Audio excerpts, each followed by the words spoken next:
basically, when you see a weapon, you go, that's a thing that exists? I guess it makes sense to exist, but, like, why? Oh, you know what? I know. I know what to do. Poison throwing knives.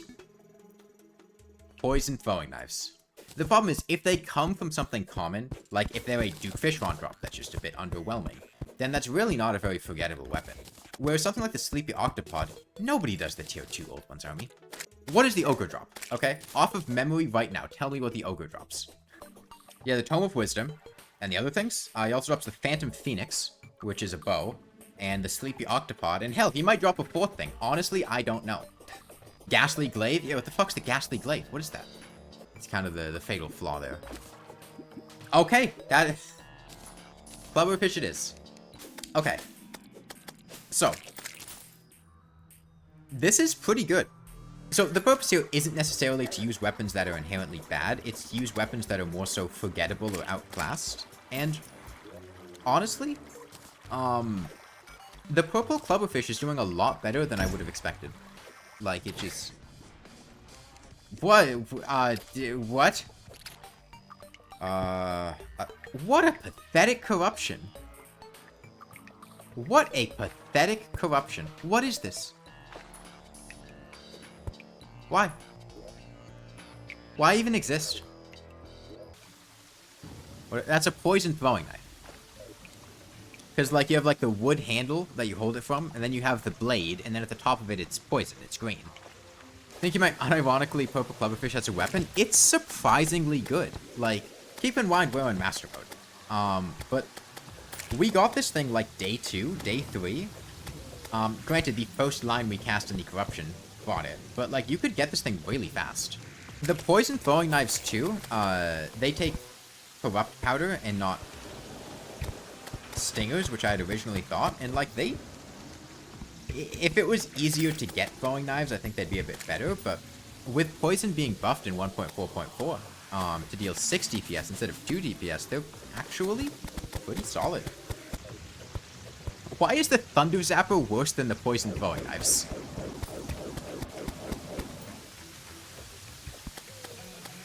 I think what we're learning here is that the poison throwing knives and the purple Cleverfish are actually, like, good weapons. 20 damage, very fast speed, spreads the corruption. We got 870 of them, so good, but why do the champ? Bro, does this shit not even have AoE? What? Why does this exist? It doesn't even do AoE. It has no splash. What? Why doesn't it do AoE damage? What an awful weapon. The only reason that Unholy Water exists, genuinely, the only reason is because corrupt powder used to not spread the corruption, but then they changed it so that it would just actively corrupt things. So the only reason that Unholy Water existed, which was to spread the corruption before getting the Contaminator, is completely useless now. It does no damage, it's incredibly annoying to make, and making larger numbers of it is incredibly impractical. And on top of all of that, it has no AoE! You're over here using a 16 damage per hit, no AoE, non-piercing weapon, with very awful projectile speed against Queen Bee. God. Relogic, please rework Thrown Waters. Okay, die. Get these in the trash. These things suck. They are awful. There is no reason to ever use or make Unholy Water. Honestly, I don't like the Blade of Grass. It just shoots out weak-ass leaves and poisons things. Give me explosions. Okay, let's see how this goes. Oh yeah, Deerclops. What are you don't live there! You don't live... Okay, he listened to me. He understood that he didn't live there. Yeah, the blowgun's just kind of boring. Like, this isn't bad. It is dealing pretty solid damage. It's dealing it, you know, at not an awful speed. Poison darts just don't have a very interesting effect. And so this is basically just kind of pointing and clicking. Yeah, I don't know what you guys were talking about. The Fumatic Horn kind of kicks ass. Like, this is good.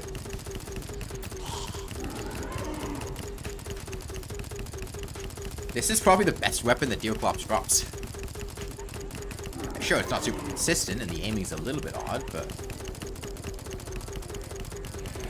this is not bad at all. Who says this thing sucks? Where are they? This is the problem. We don't have the... cutting through these hungry is tough.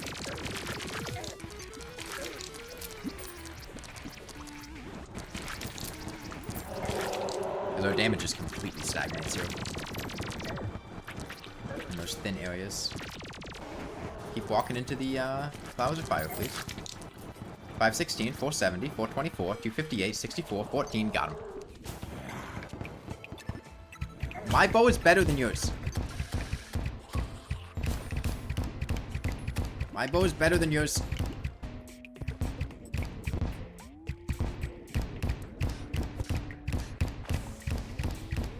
Yeah, get an obsidian shield next time, dumbass. Damn it. Why is his bow better than my bow? He takes 2 damage a hit. Okay, there's a legendary hambat. Look at all these dark mummies here.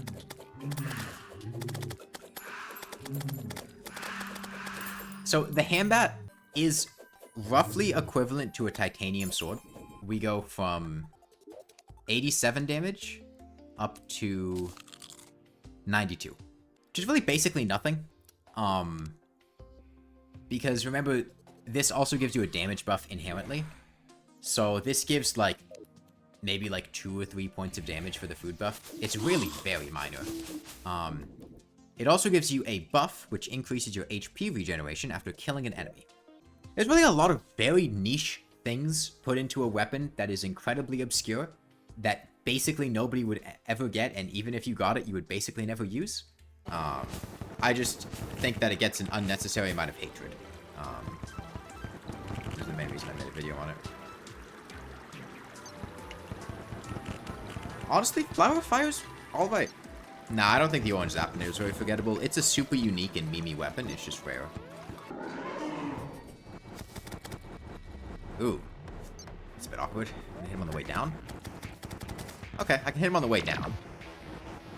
Maybe I just do something like this. That is interesting. The Flower of Frost and the Flower of Fire fundamentally work differently. The Flower of Frost does not bounce on platforms and planter boxes, but the Flower of Fire does. That changes how I need to do things, because I can't have them bounce off these platforms in order to come and hit the boss, because they're not bouncing as high. Bloodthorn? We could Bloodthorn Skeletron Prime. Hemogoblin, Hemogoblin, Hemogoblin, Hemogoblin,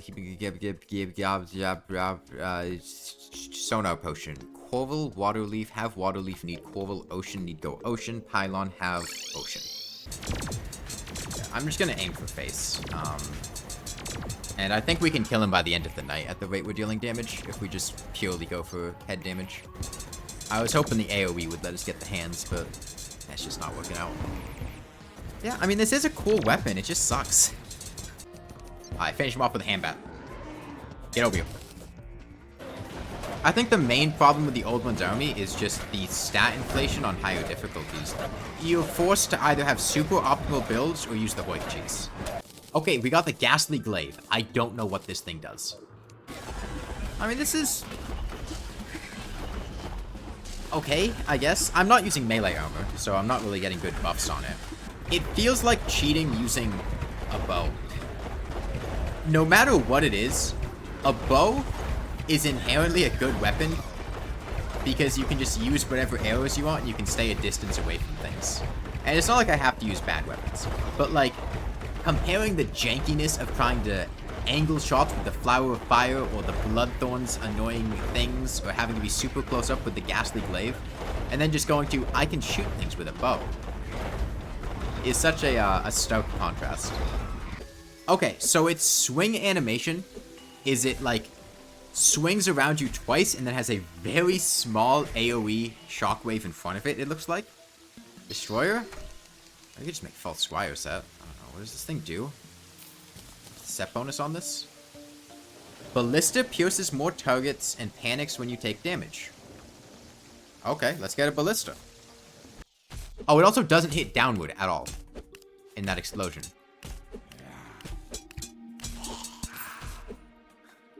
Okay. Yeah, they are all just sitting slightly off screen. Ghastly glaive is actually kind of doing a lot here because it's hitting them. Wow, it's almost like the sleepy octopod is a bad weapon. And using literally any of my other weapons would be better. So, what is this thing supposed to be? What is an octopod? What am I swinging around right now? Is this a creature? Like, it's a creature, right? Like, it's a living creature that I'm swinging around, and it's like juices are spurting out when it hits the ground. I stuck a sea creature on a stick and hit it against the floor repeatedly. Of course, it's gonna be sleepy. That's not sleepy, that's brain damage. Like, get fucking eeped on, kid. EP Octopod, infinite piercing, high damage. Okay against Destroyer's Coil. It has synergy with the Ballista Panic. True. I do actually want to take damage. In that case, I gotta get in there, hit him with the EP. The damage isn't bad. The problem is, it's very awkward to deal that damage. We're hitting him for, you know, hundreds of damage in multiple segments at a time. That's not bad. I mean, the Driplo could do that. But, you know, this one's okay too. So yeah, I'd give it a solid, like, 4 out of 10. It's probably better than you were expecting. It was better than I was expecting. It's usable, technically. I could not imagine using the Sleepy Octopod against any boss other than the Destroyer and having it being remotely effective. I feel like these two are going to play out to be about the same. The Partisan's got more range, so it's probably better. And then the Claymore...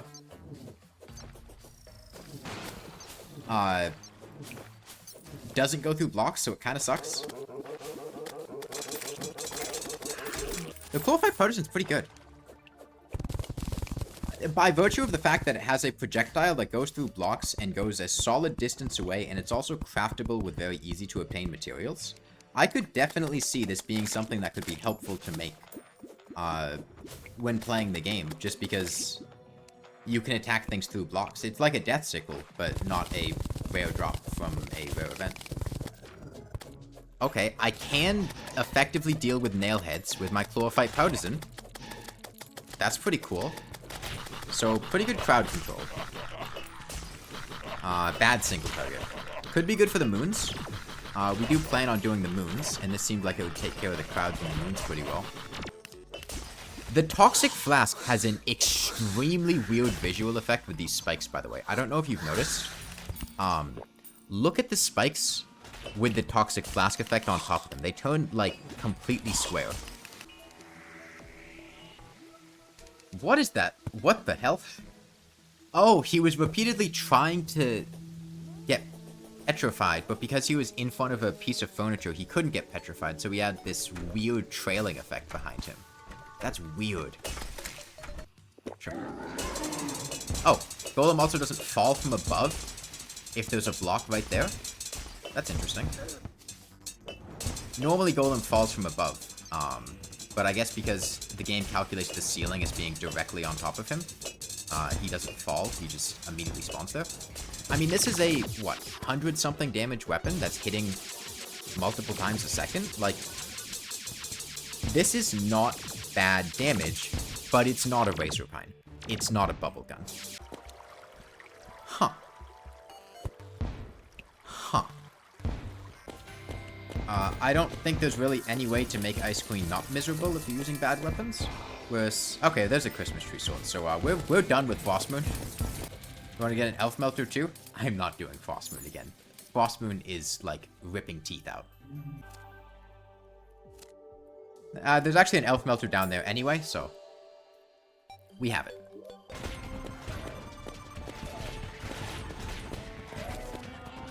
God, the jack-o'-lantern launcher is just the fucking ranger equivalent of,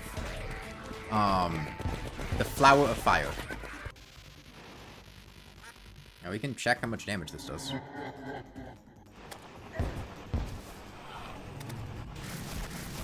Seems to be hovering around 1,000.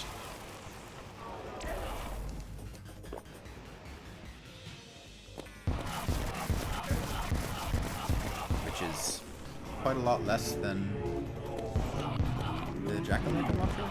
I mean, it has the advantage of being a bit easier to aim. And then candy corn rifle is considerably worse. Because just trying to aim it is a nightmare. And he is awful for single targets, so is the elf melter. This is not good. Compare this to a chain gun, or a tsunami, eventide. Things that have good single target damage. It's not good.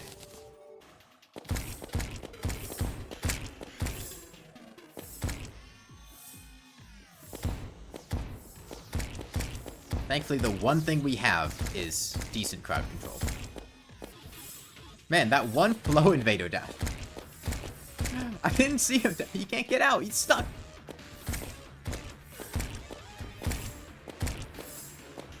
How'd you even get in there?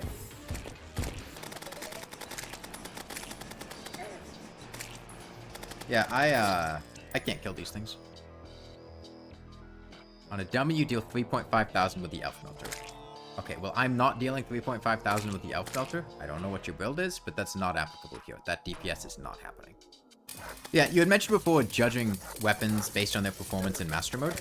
I feel like if the weapon is performing well here in Master Mode, that probably means it's worth using. Whereas if it's performing subpar and not well, then yeah, there's a reason that nobody uses it, and it's a good reason. Because pretty much everything will perform adequately on Classic Mode. So I feel like being on Master Mode lets me draw that distinction where I can say, you know, this weapon is underutilized, but is pretty good. You know, it's not memorable, but it gets the job done, versus things that are just really bad. Granted, Unholy Water would have sucked on any difficulty. I think I can safely say that one.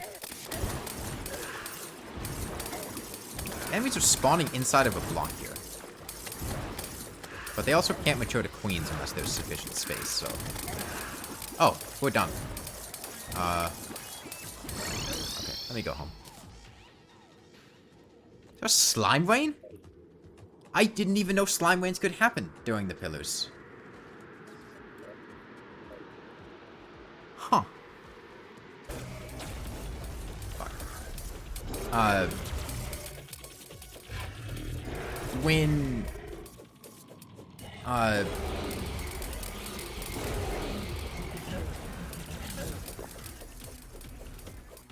those things linger forever. Okay. Can we kill you, though? Please?